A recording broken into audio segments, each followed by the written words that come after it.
You're listening to the Good Food CFO podcast. I'm your host, Sarah Delavan, and with us, as always, is our producer, Chelsea Steer. Hey, Chelsea. Hey, Sarah. So listeners, today we have a brand new Baba Yacht episode for you. You're actually going to hear Sarah's conversation with Kelley Scanlin, who is the founder and CEO of Pure Simple Foods. But before we get to that conversation, we have an update for you. And I also want to do another member highlight here on the podcast. Oh, exciting. I love that. Yeah. So, Sarah, I know that you talked about this in a newsletter recently, but I wanted to make sure that we had the chance to share with everyone listening as well that we have made the decision to keep the podcast bi-weekly through the end of the year. Yeah. We have a lot going on here. I think it was like just 2 episodes ago, we announced that we're coming back from summer vacation. And you said it yourself, while we still have a lot going on, we typically go back to weekly episodes in the fall. But as I was approaching that and thinking about what all the team, not just myself, but the team as a whole has to do to essentially relaunch our business, right? When you think about it, it's a lot. We've got a rebrand that's still underway. We've got a brand new website that's launching very, very soon. And we've got financial strategy software that's currently in beta testing as we're recording this. And we also hope to be launching within the next couple of weeks.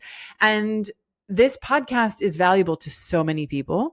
We hear that on a weekly basis, and we are so committed to producing this podcast and putting it out there, but we're also committed to doing a really good job with it and not just, putting something out there for the sake of having an episode.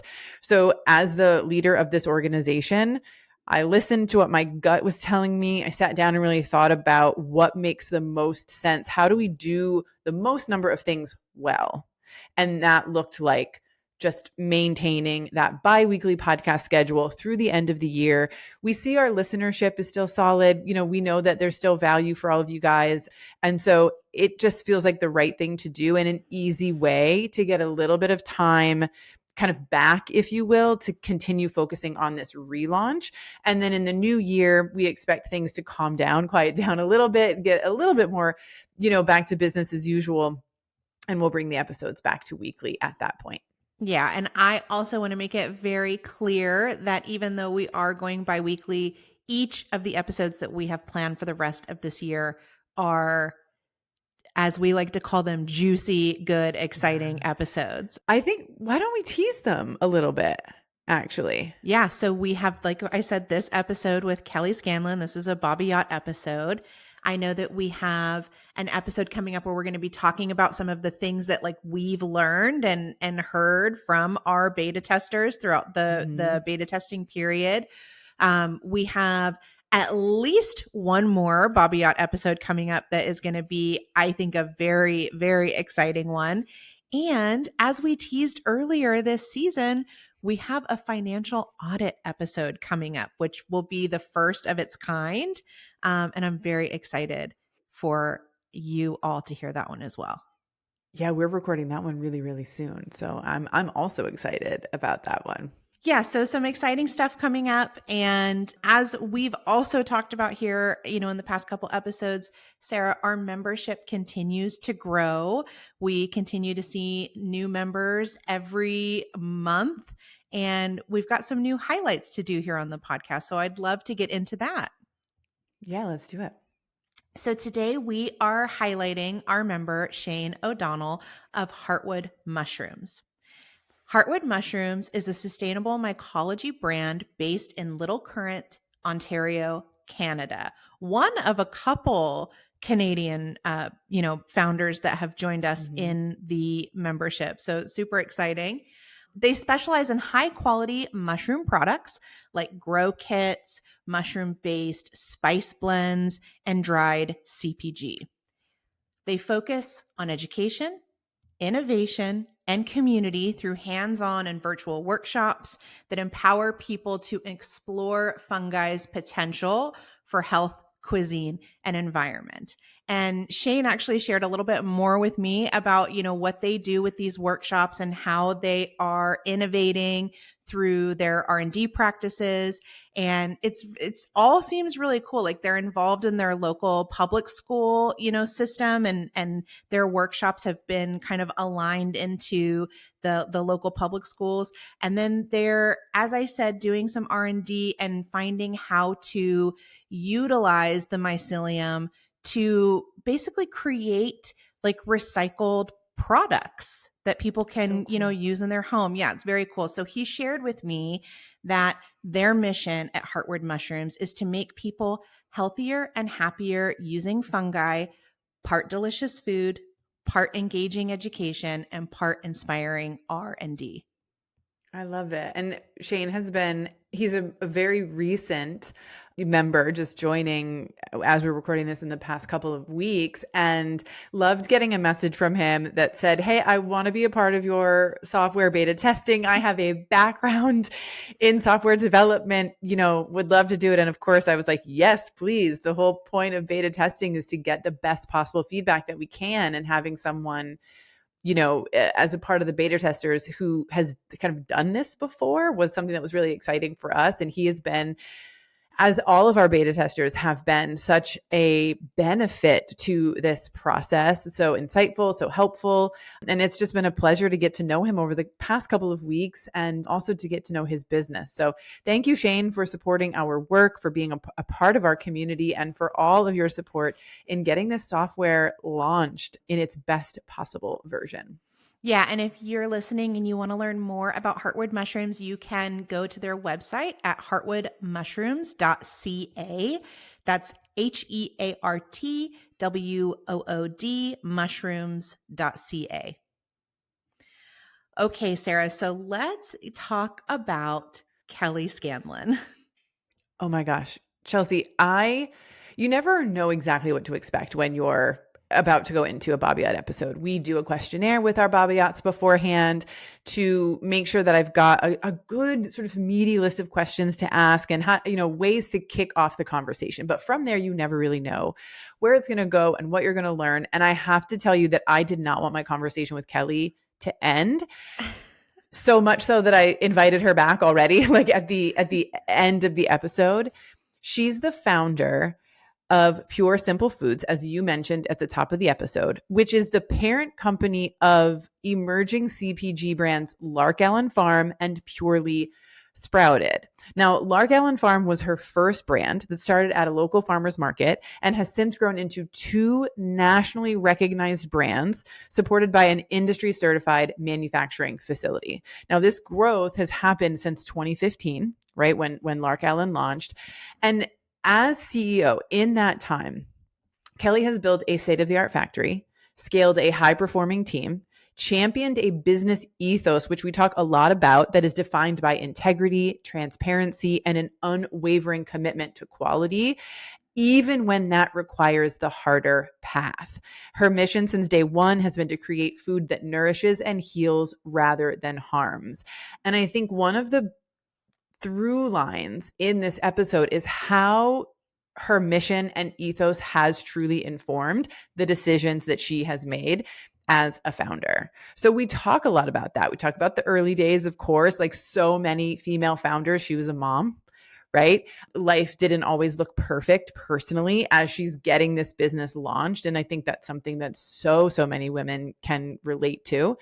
She also talks about why she has two brands, which is not something that I generally recommend for CPG founders, but she talks about why it aligns with her ethos and why that decision, made sense. And something that I know you really like to hear about in the episode, Chelsea, based on our conversations that we've had offline, is her evolution from sort of founder to CEO, Yeah. right? The true evolution and what that looks like for her. Yeah, I thought she had really interesting things to say about kind of knowing where you're going, right, at the Yeah. beginning, and how that impacted or informed her evolution as well. And I thought that was a very, very interesting part of the conversation. Yeah. And I think the other thing that's interesting, and I know that I was like wanting to dig in more about during our conversation, was her like relationship and experience with distributors, having started with Mm-hmm. regional distribution, having moved into some national distributor relationships, and then where those relationships are now. And again, how her ethos and her, mission and values are guiding some of those decisions. I think this is one of my favorite Bobby Ott episodes of all time. And I am just so excited for our listeners to learn from Kelley and eventually, hopefully get to meet Kelley inside of our membership, because we would absolutely love to have her back. Yeah, definitely. All right. Well, Sarah, what do you say we take a quick break and then jump into your conversation? Yeah, let's do it. Over 70% of early stage food brands fail due to cash flow issues, incorrect pricing, and thin margins. The Good Food CFO breaks through that noise. Partnering with founders from pre-revenue through their first million in sales, we have created a first of its kind financial software that is designed to teach you to understand your numbers, price for profit, and make confident financial decisions that support long-term sustainability. The Good Food CFO's proven framework is helping good food businesses thrive. Your business is next. For a limited time, you can head to thegoodfoodcfo.com and join the waitlist to receive 50% off your first month's subscription. Now, back to the show. Well, Kelley, welcome to the podcast. Thank you. I'm thrilled to be here and so proud to be part of something that you've created to help founders and others learn more about the food industry. Well, we're so excited to have you here, and I would love to kick things off by just taking a couple moments for you to share how you got into food, what prompted you to start your business, and what does the business look like today?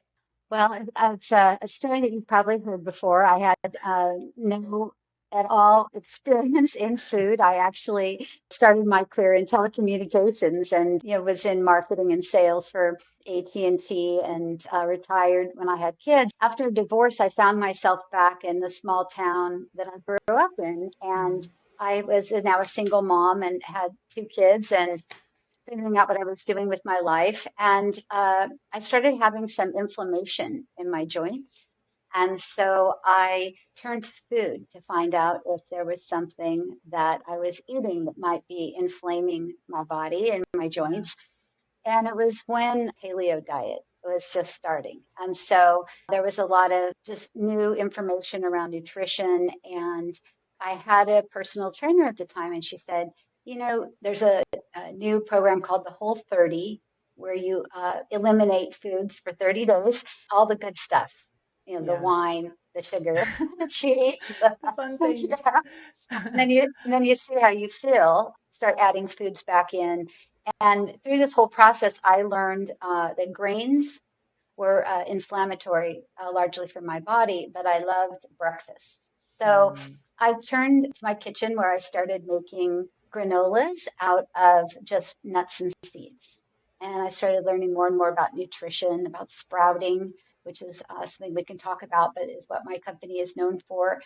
And I made these granolas out of sprouted nuts and seeds. And I just started going to our farmers market. I have this really sweet town that I live in, and it has a really lovely Sunday farmers market. So my kids and I would just go down and pitch up our farmers market tent and sell these granolas.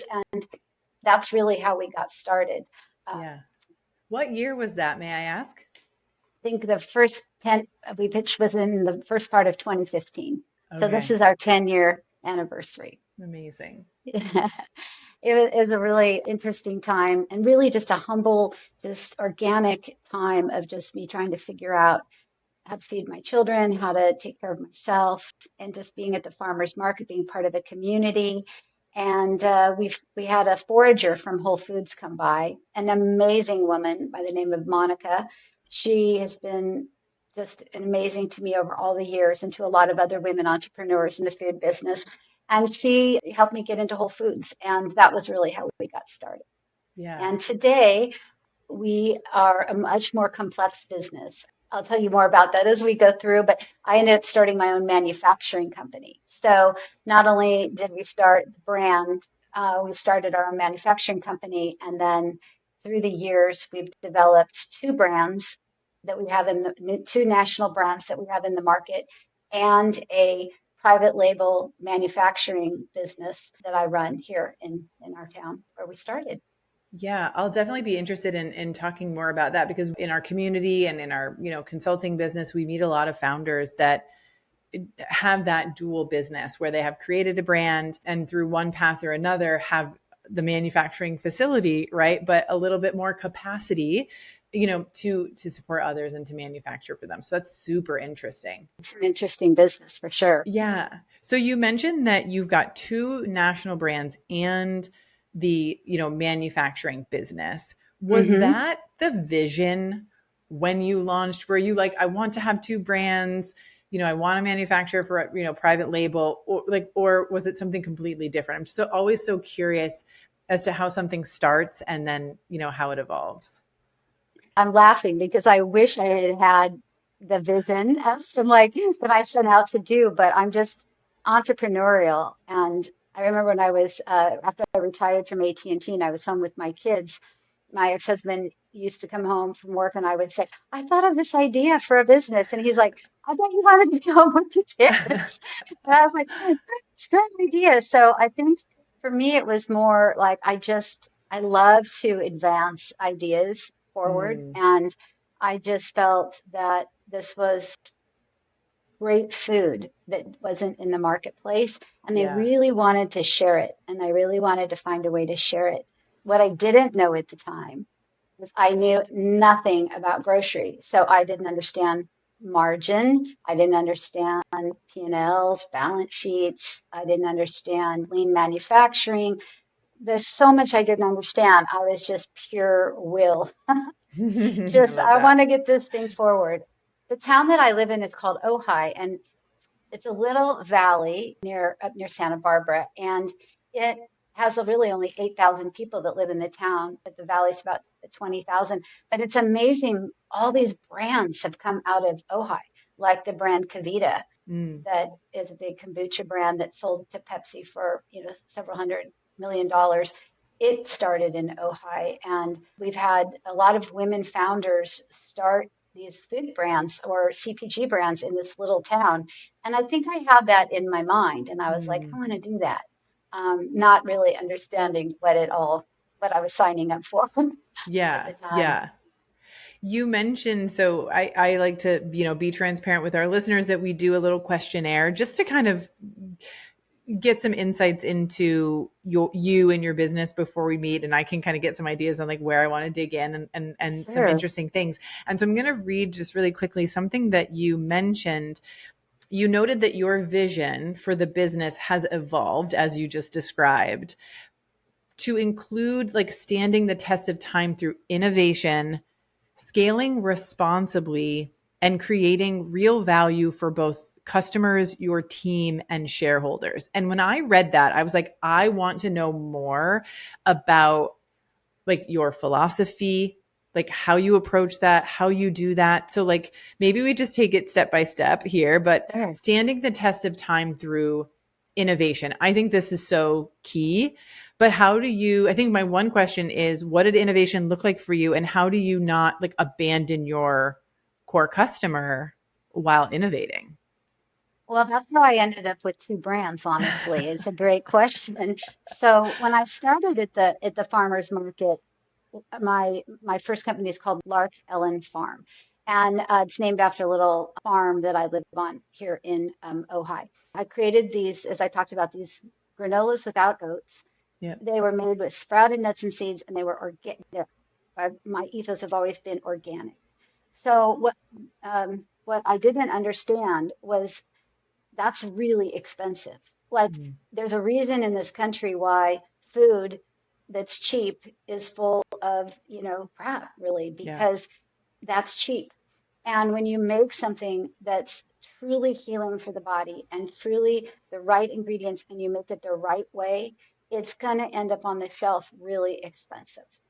And what you're going to run up against is you're going to run up against a price point that not a lot of people will pay for in order for you to make your margin. Yeah. So I always say I created my Lark-Ellen products too good because, I set my, stake in the ground that this is what I stand for. So Yeah. along the way, we're starting to get requests from consumers saying, we love your sprouted nuts in your granola. Can we just buy them? And Mm. so we started a sub product line that is just sprouted nuts and seeds. And we were seeing this enormous demand for those. And so I went to my shareholders and said, we're looking at, a lot of demand for these products. And so the granola category is extremely commoditized and extremely uh, competitive. Hmm. And it's just owned by all the big brands, Kind and Bob's Red Mill and a whole bunch of them, right? And so we said, let's pivot to a bigger category, which we thought was snacks. And Right. so I wanted to correct some of the things that I had done with Lark-Ellen, still make a fabulously healthy brand, which is a part of my ethos, but make it more affordable. And so we innovated a line called Purely Sprouted, and it's a snack line made with our sprouted nuts and seeds. And the idea behind that brand was, let's make something that tastes delicious, but also carries these health benefits, and let's make it affordable.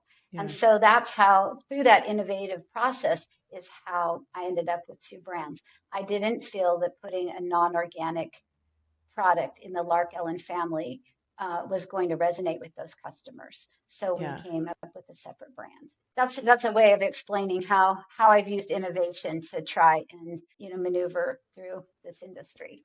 Yeah, I think, when a lot of founders start out, and it sounds like this is, what your experience was, you have the highest standard.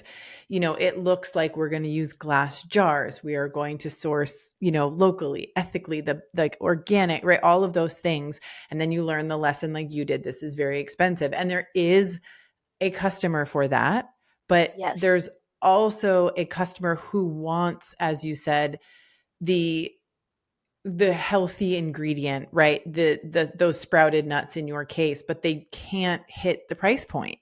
They Yeah. can't make that work for them. So I love that you innovated in a way where you're still aligned, as you said, with your ethos, but you can meet some more customers where they're at. It's speaking to this idea that good food shouldn't be a privilege, right? Hmm. And be solely for a certain, income level, right? Or that you should have to Absolutely. make really difficult financial choices, whether to feed your family good food or do something else. You know what I mean? In your life. So I love that there's this idea of innovation and splitting up the brands rather than saying, no, we only serve this customer, Yeah. or no, we can't, we're gonna go away from our ethos and sort of dumb down, if you will, Lark-Ellen Farms. And this is not to say that everyone listening that should have two brands. We're not saying No. that, but I do No. like the innovation that you know Yeah, there's a lot of challenges to having two brands. And, sometimes I question the decision, but I think all in all, it gives us a really nice ability to cross the market yeah, because Lark-Ellen can exist in the high-end natural channel. We have customers that call us and they want to know, what the parts per million of something is in the water that we soak in. right. But 5% of America want something that tastes good that they just don't have to feel guilty about. And most foods are good enough for them. And so I had a lady one time who challenged, me on creating this second brand and she was telling me her opinions. And I said, look, I'm just trying to get people out of like a Dorito. I'm just Yeah, trying to get them into the next level of eating and fueling your body with something that has real vitamins and came right from nature and is easy on your tummy and all of these things that can satisfy you. That to me is a huge win if yeah, somebody grabs not potato chips but mine at least once a week you know yeah, yeah, I always say that I don't think you have to be extremist. You don't have to eat 100%. I don't eat 100% all the time exactly the way I should, but you know uh, if you replace something part of the time, it's a win. So yeah. I agree. I want to touch on, you said you went to your shareholders, and I think, with the level of transparency you're comfortable with here, can you talk about like how this company was founded, and maybe a little bit about, if you had some funding, if the share, like just kind of, because not a lot of founders have shareholders. A lot of people listening to this podcast are solo, founders, and they're really kind of bootstrapping and doing things on their own. So can you talk a little bit about your shareholders and what that looks like? Yeah. Well, I first want to say that I think that I've been talking a lot more and consulting with people. And one of the things that I like to say is that if you're a founder and you've started your food company, that I think you really have to ask the most basic question first. And Mm, that is, what is the end game? Because that is the single most important question that you can answer and shapes every decision that you make. Because if you end up with shareholders, even if you're still a majority owner, at least if you're a responsible, ethical person, you are going to feel absolutely responsible for getting them a return on their investment. And so, I can talk about how I came into shareholders, but I do just want to make that point because I feel really strongly about that you have to know whether you want to operate a company and make it profitable and earn a living off of it and run it, or are you going to try to scale it and exit? And mhm, if you're going to scale it and exit, unless you have personally millions of dollars or access to millions of dollars, you will be in a position of raising capital. This industry just eats so much cash and so much capital in its growth that I don't think that you can do it. There's a few unicorns that have been able to do it, that have been able to get growth without uh, capital, but very few can do it. And so, with that in mind, when I started, it was just me and my family, and I had some help from my family, um, and but there became a time where it was more than my friends and family were willing to help. And I have to say that part of that was because I was doing the manufacturing. mm, And there's so many little ways we could go down these roads, that I'll say that when I first started, I tried to go with a co-pack.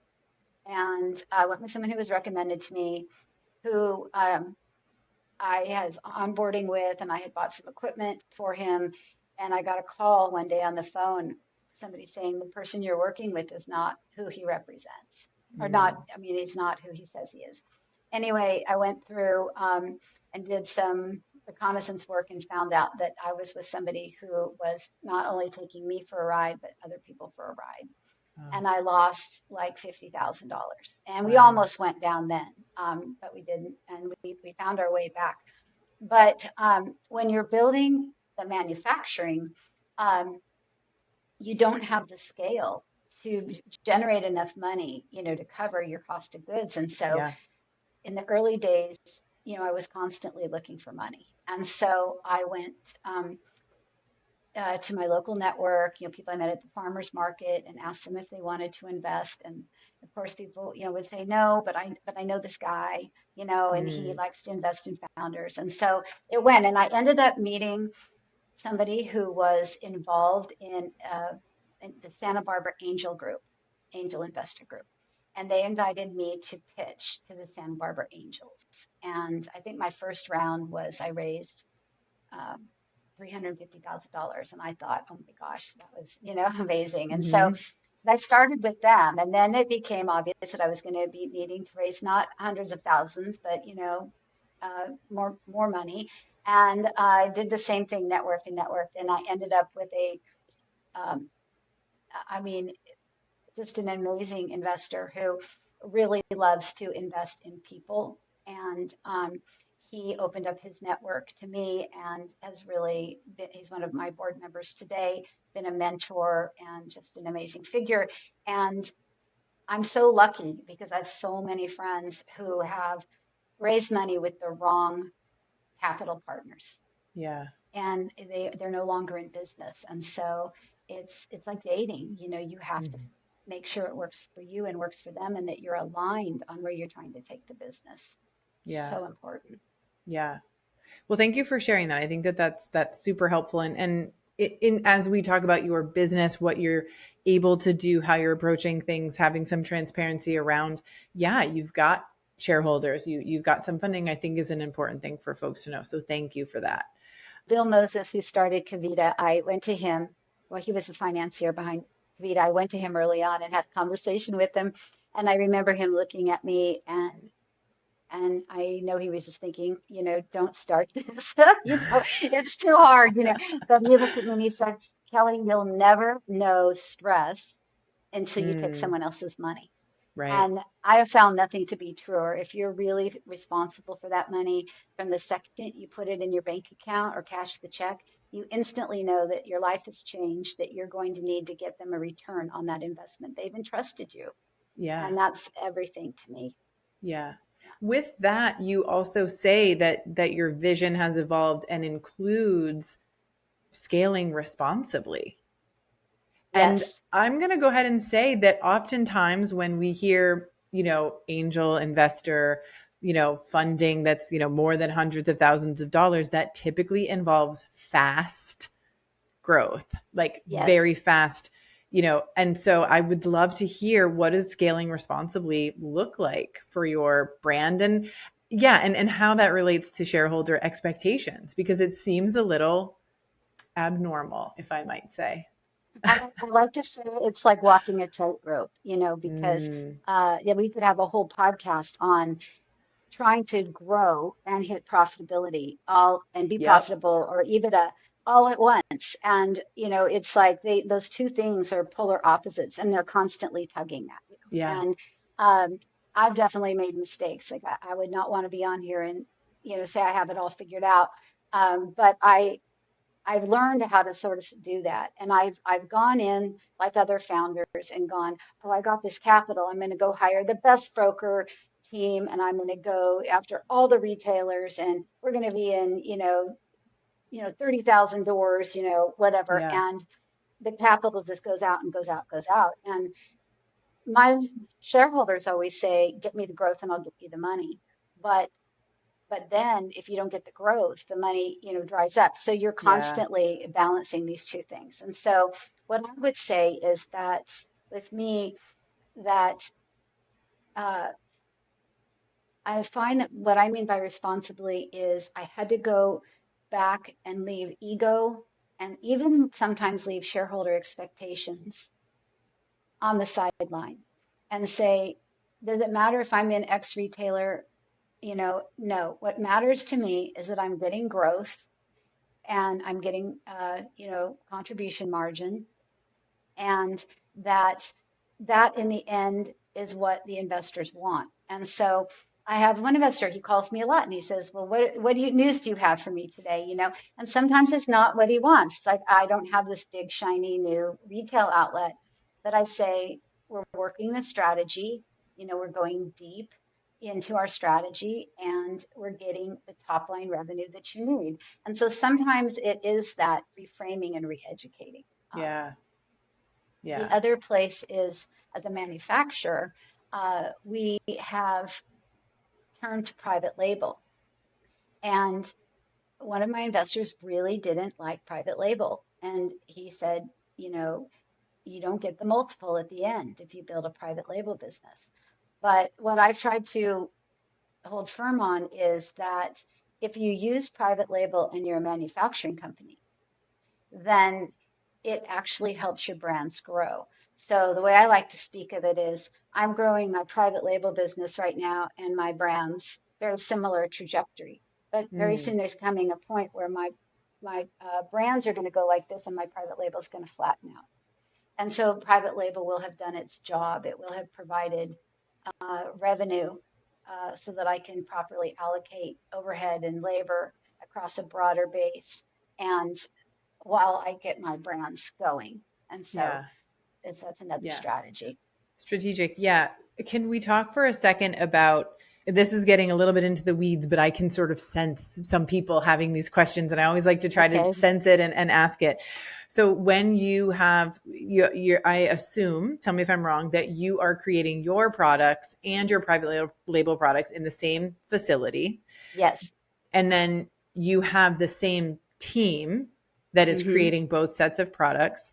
How do you, this is where it gets in the weeds part. Do you really separate those businesses when you're creating, say, that financial strategy, when you're creating the budget, when you're figuring out how much to charge your clients? How do you, if you can provide any tips, sort of keep that separate while knowing that one is in support of the other? Does that make sense? Right. Yeah.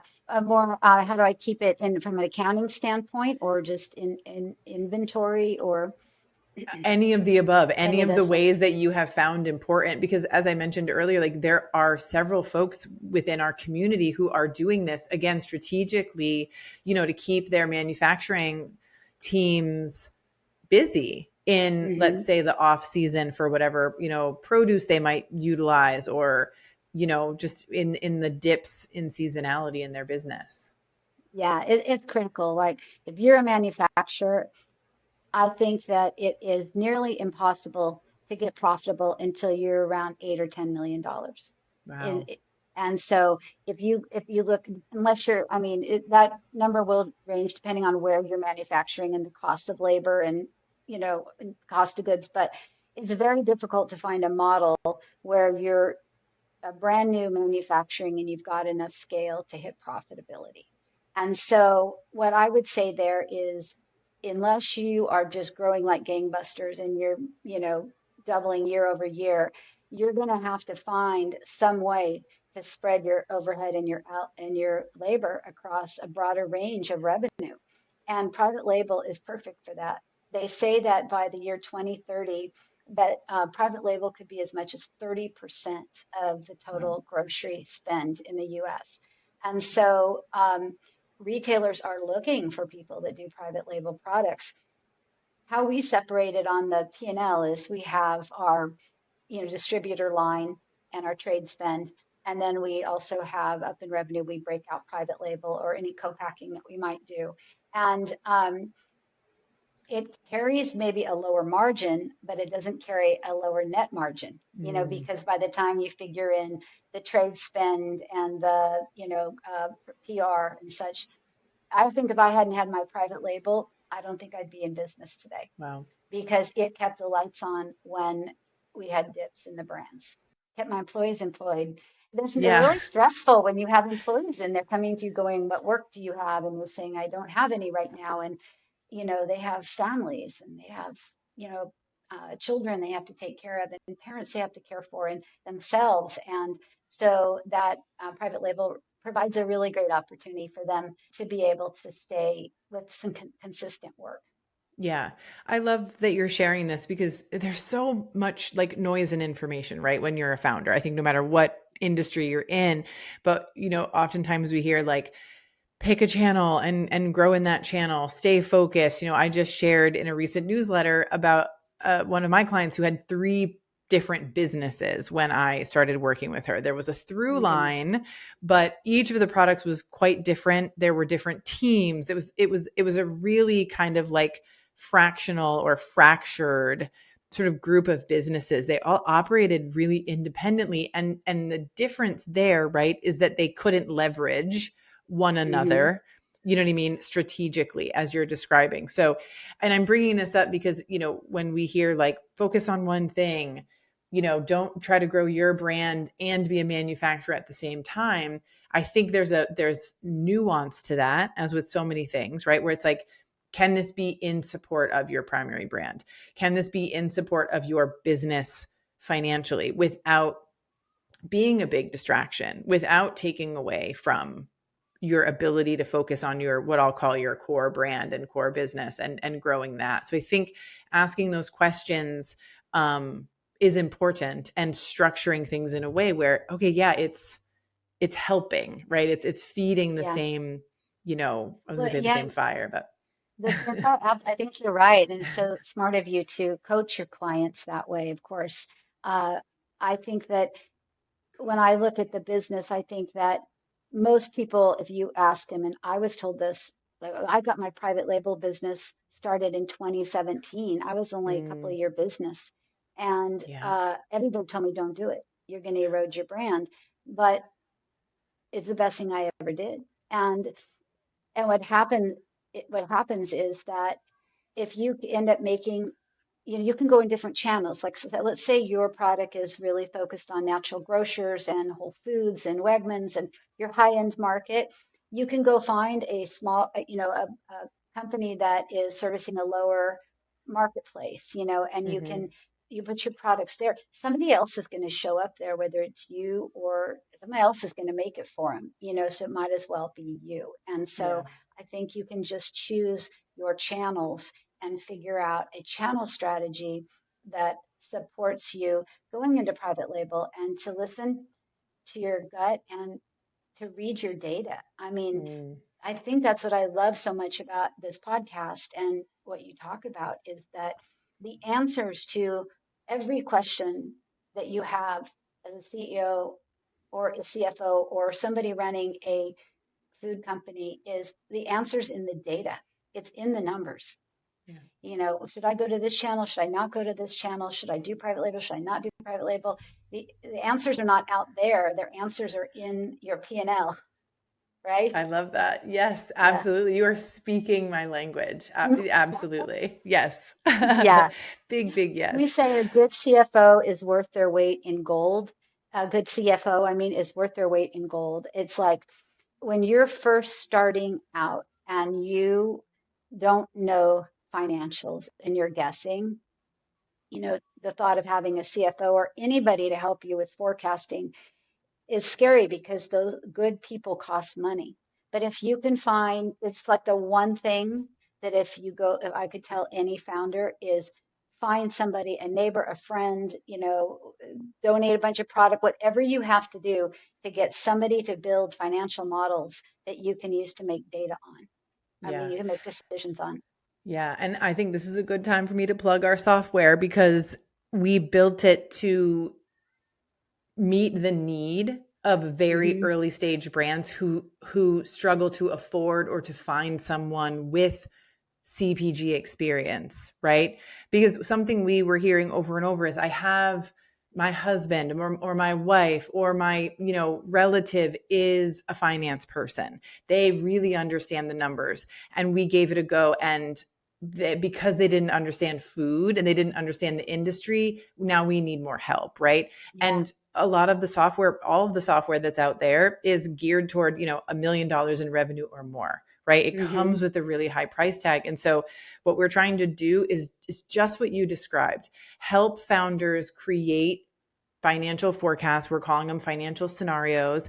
You can get in there and play with the numbers and have CFO level guidance and insights into, is this a good idea to grow my business this way? What do my margins mean, to my cash flow? Making decisions like which channel do I grow in, all of those things. And so we're hoping that we can help fill the void of someone who doesn't have someone in their network who can help them out. The software and our, office hours and stuff will be there to support them at like a very, very affordable price. It's So amazing. I mean, I would have loved to have known or had that software, when I'm like late at night in my jammers, with my laptop trying to, figure out all this stuff and learn accounting while I'm learning manufacturing and branding and all of those things. And, that probably a lot of mistakes could have been avoided had I been able to really look at the numbers. And let's face it, most founders are not financial people. They're visionaries. They're yeah. they're creators. They want to do something different in the world. They want to make a difference. They're making decisions out of their hearts, Mm-hmm. not out of a financial spreadsheet.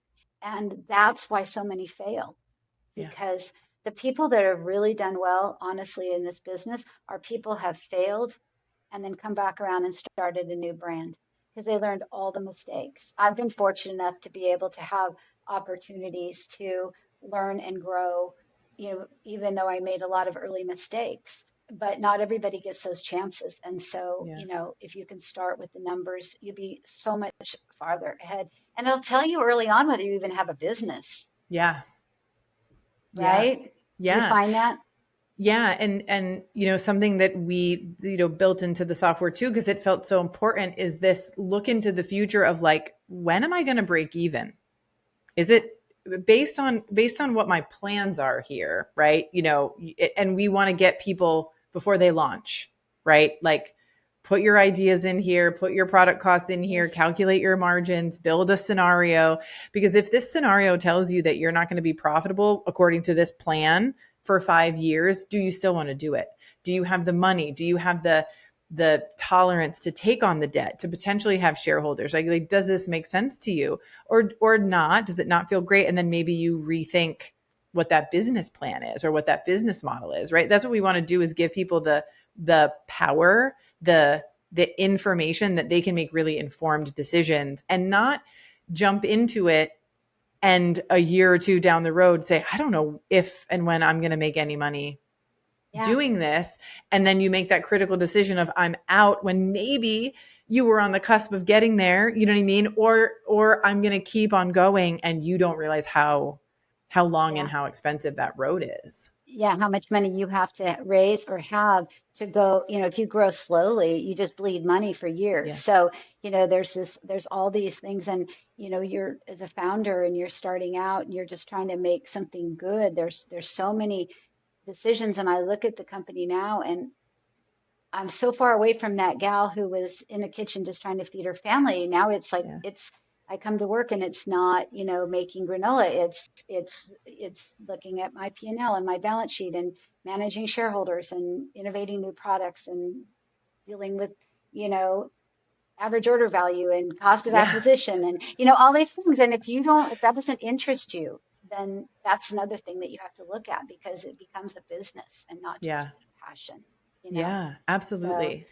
um, so anyway, I think those are all just such great things for people. I had this most lovely gal come talk to me. She was selling at the farmer's market and she had these phenomenal tortillas, and Mm. she really wanted to get in the business of the tortillas. But as we talked through it, we learned that that's not really what she wanted. She wanted to do something to bring good food to people, but not necessarily having a brand. And we talked through it, and she went back and she changed her entire model of what she was going to go do to something that supports her lifestyle that Mm. she wants. And that's why, when I really started the conversation, I always say, know what the end goal is, because if you don't want to be tied to a desk, if you want to be traveling the world, then don't build a company that makes you, tied Yeah. to the business. And so that's, I think, knowing what you want from the business and staying true to that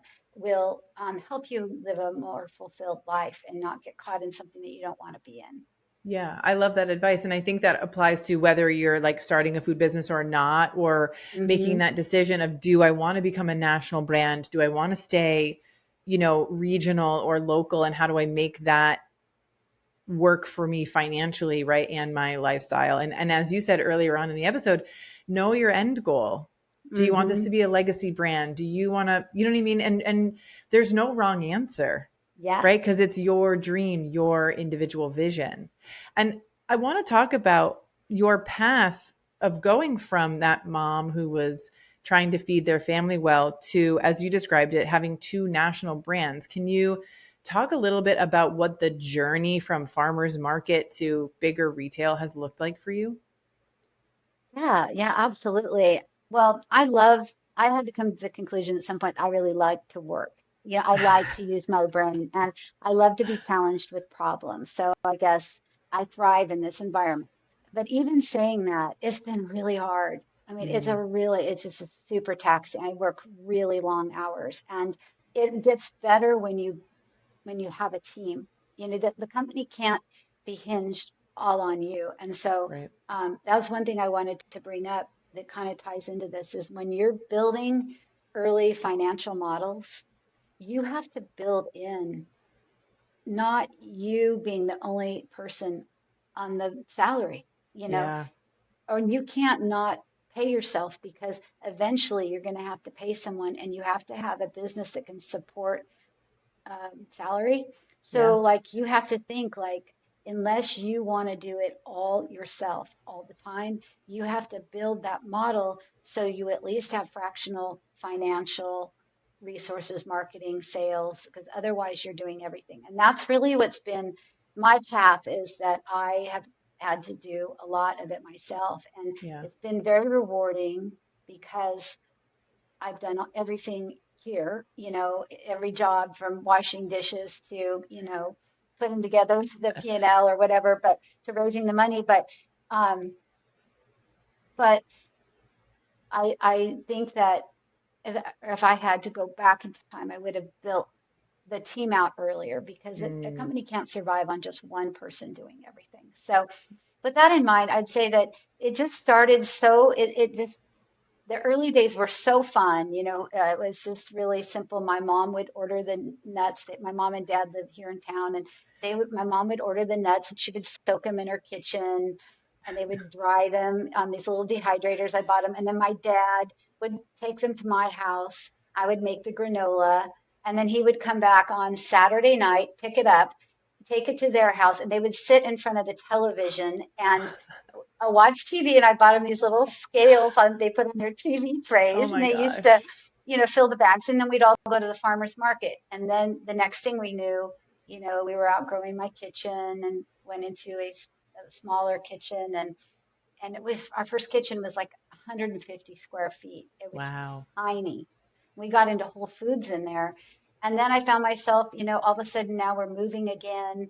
And now we're in 2,200 square feet. And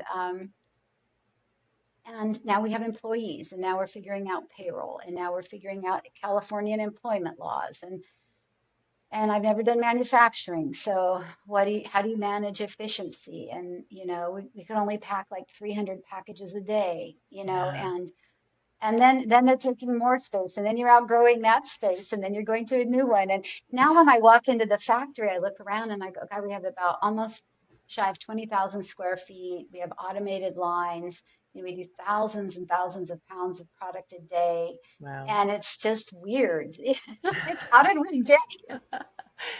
Yeah. So, It's like such a long road, but also feels like overnight you suddenly have, yes, this big space. Yeah.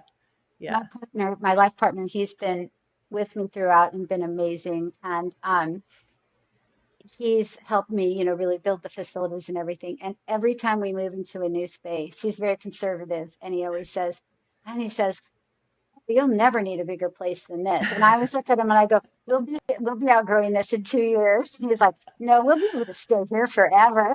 We Oh. always outgrow it.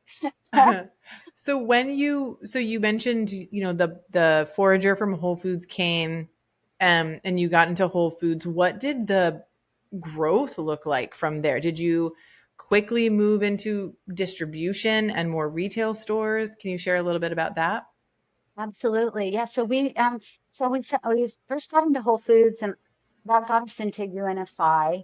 And but we also went with a regional distributor, and they were great. And I actually love regional distributors. And for anybody who's growing their business, I would say, like, we have a great relationship with UNFI and KeHE, but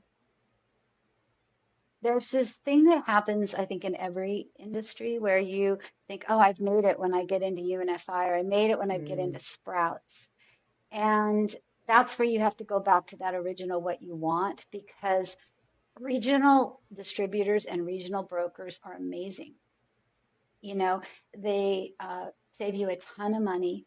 They know their customers. They help you sell into accounts. And I'm actually finding myself going backwards in some cases now, wow. where we're going back to regional brokers and back to regional distributors in certain markets because it just makes financial sense.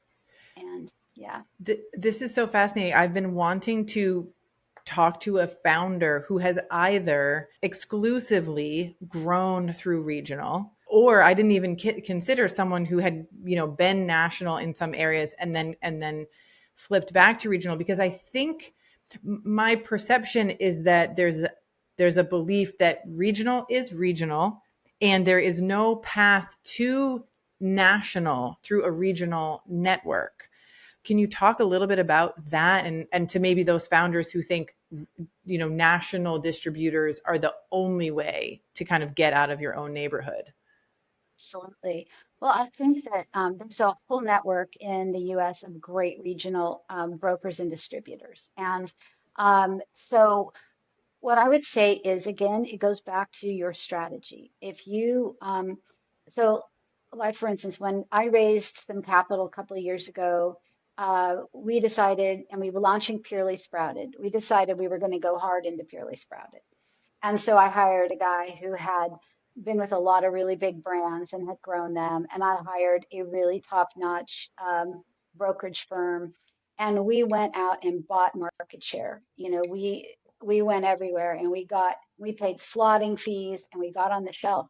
And then we discovered that we put all of our money into getting on shelf and Hmm. didn't allocate enough to stay on shelf and to build a community with this brand new brand that just hit the market. So I changed everything. I blew everything up. And I said, I'm going back to, and it was really hard because my, shareholders and board members were, really bought into this strategy that we were going to, go big. And I said, Yeah. no, we need to come back and we need to go back to basics. We need to pick a region and we need to go deep in that region. We're going to hire the best positioned regional brokers, and we're going to find some, nice distributors, and we'll also use Unifying KeHE, and we're going to go deep. And so when you call me and you ask me, did you get into such and such a chain? I'm going to say no, but I got into, 50, infra stores. We're going to go deep and build a community, and then we can take that and we can go national. But if you're going to go national and you have the budget to go national, then I think you need to find. I think that I can see there where you would want to, stay with the bigs and some of the big broker house. But I actually went back and I got rid of. I built an entirely fractional team.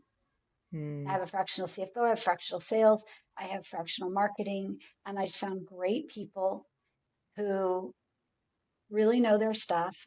And we just put together very smart, very strategic plans. And we tried to get rid of egos and outside expectations and just said, what do we think is going to move the needle? And let's build our story regionally. And then we can take it and grow. And we have a couple of key strategic accounts that we go after that are big, Okay. but we don't have national brokers anymore. And so we're just working those individual opportunities and really trying to build the velocity story. Yeah. So I hope that helps That really answer your helps. question. How many states are you in currently with across the two Oh, brands? I think we're in all the states. All I'm 50. pretty Yeah. sure we're in all the states, yeah, in one form or another, in an infra store or you know, um, or a chain. We're national Yeah. with Sprouts. Both brands have products national at Sprouts. We've had some things recently on their innovation tables. So yeah, some really great things. And we're also omni-channel. So we're doing some e-commerce and Amazon. But with those, again, there's just so much pressure to do, like you'll go to a party and your friends will say, why are you not on TikTok? And Yeah. you're like, well, I can't be on every channel. Yeah. So, we have to know who our consumer is, what they watch, what they're interested in, and then we have to target that consumer and you have to get rid of all the noise about what everyone tells you you should be and just go back to what you know that you need to do. And that is my best advice is like there's unicorns, like RX Bar was a unicorn, right? I mean, they grew fast and furious and had this remarkable packaging and had one of the biggest exits of all time. But people win the lottery too, but not everybody's going to win the lottery, so if you're not the next, unless you're the next RX Bar and you see that kind of just amazing growth and you've got the money to do it, then you're going to have to figure something else out. And let's be reasonable and honest about where your place is going to be and how you want to exist if you're not the next, big thing. And not very many of the brands are the next big thing. Yeah. So There's only so much room on the national shelves, right? hmm It's one of the ways I like to think about it is, I'm going to use a tortilla chip because of the not so, distant past, Siete acquisition, but there can only be so many tortilla chips on the national shelf, but there can be lots and lots of regional tortilla brands. We have, I don't know if you heard the episode with Christopher from Benny Blanco Tortillas. I mean, Mhm.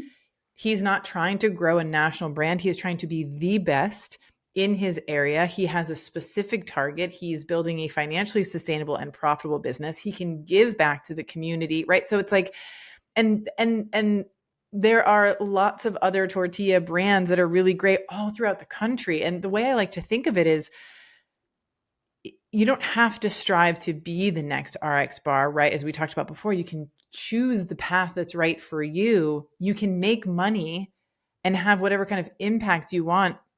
And lots more people can do it if we're not all trying to be the next big Yeah.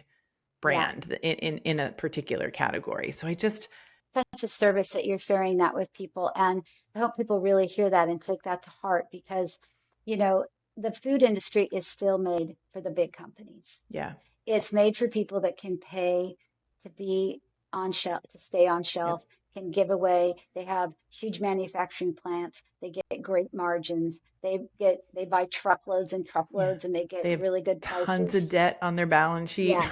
Tons, yeah, you know, exactly. Yeah, there's that. and it's fine. You know what I mean? Yeah, It's exactly. Yeah, nobody cares. They'll get sold even though they're not profitable, you know, some big multiple. But I think at the end of the day, like, yeah, those, if you want to play in that world, that's just, you got to know that's what you're playing in, and everybody else has to figure out what their end game is and what they want in between. And there's a lot of really great opportunities out there now with e-commerce. I mean, you know, I was talking to a guy the other day, he grew his whole brand just selling on Amazon, you know, wow. Mhm. and sold it for, you know, a decent amount of money. So there's avenues everywhere, but it comes down to strategy. And I haven't met very many founders that started with a strategic plan. Yeah. And I really think that's what you need to Yeah. really do it right.